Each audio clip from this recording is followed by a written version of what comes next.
अस्सलाम वालेकुम। I am Basit and you are watching Royce TV.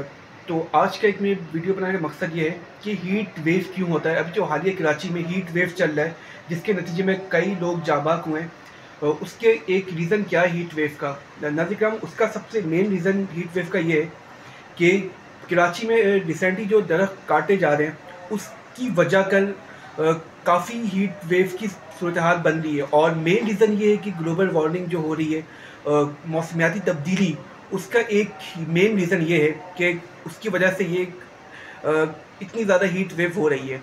Nazir किराम, हमें चाहिए कि हम दरख्त लगाएं, इससे निजात पाएँ। तो ये बहुत ज़रूरी है हम सब के लिए।